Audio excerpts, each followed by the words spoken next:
Hey, it's Arrow inside the LA Productions.us studio, unplugged and totally uncut with David Morgan. Hello. Good morning, David. How are you doing today, sir? Okay, how are you? Fantastic. I know we're celebrating the 50th anniversary of Monty Python, but because of books like yours, is it going to be like that Gene Simmons thing where it says, no matter where we go and grow, Monty Python will always be with us and grow with us? I mean, your book is just dynamic. It's fantastic.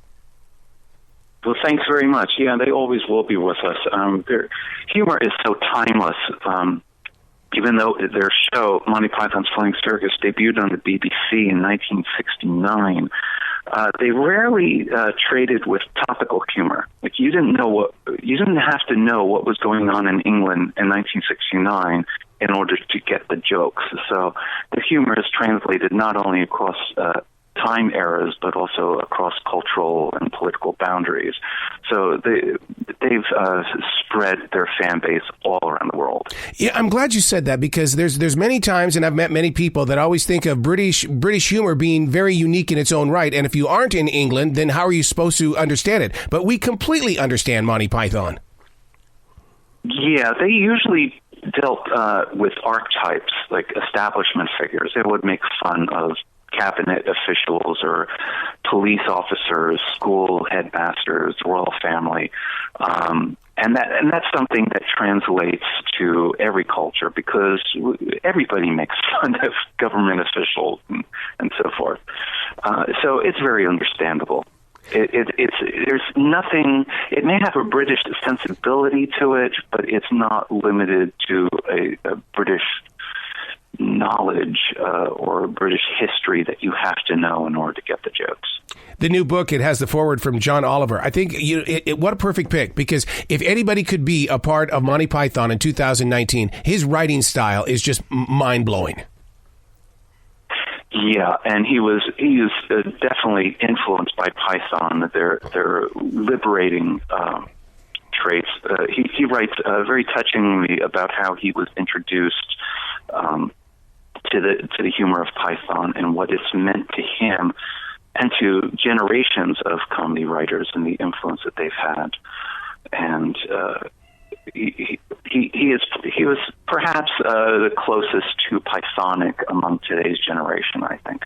What's fascinating about your book is you present it in a way to where it looks like and it feels like that I'm sitting in a living room and you guys are all talking in this conversation. You present it in a great way to where it's really one-on-one. Yeah, thank you. I've interviewed the Pythons, one or the other, going back to the 1980s. So it was very easy to talk to all of them and merge their different voices together to where it's a conversation that tells the history of how they got together, their pre-Python history, how they worked together and how they complemented each other, all these different comic sensibilities to create a very specific single Pythonic sensibility. And for them also to talk about their fights with censors on TV and films and their various push and pull of when each of them might want to go off and pursue their own solo careers away from the group. Well, I've always wondered that, because I've been in the radio industry for 40 years, and we don't always get along. I was wondering if there were any behind-the-scenes stories and things like that of struggles here and there, because not ego got in the way, just careers got in the way. Yeah, John Cleese, for example, was the first to leave the group from the TV series when he wanted to go and develop Fawlty Towers on his own.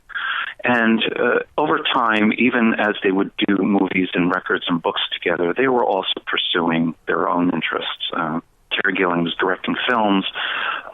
Michael Palin ended up doing travel documentaries. Terry Jones would write books about medieval history, and Eric Idle was doing concerts and musical reviews. And so they were all exploring their own work separate and away from Python, but they were always sort of drawn back to Python as a group because they worked so well together, and they made each other laugh in ways that nobody else made them laugh. Don't you think that the writing skills and even the acting skills of Monty Python, if we could go back in time and take them back to, let's say, 1964, 65, that if they were in the movie Help with the Beatles, that movie would be iconic on its own?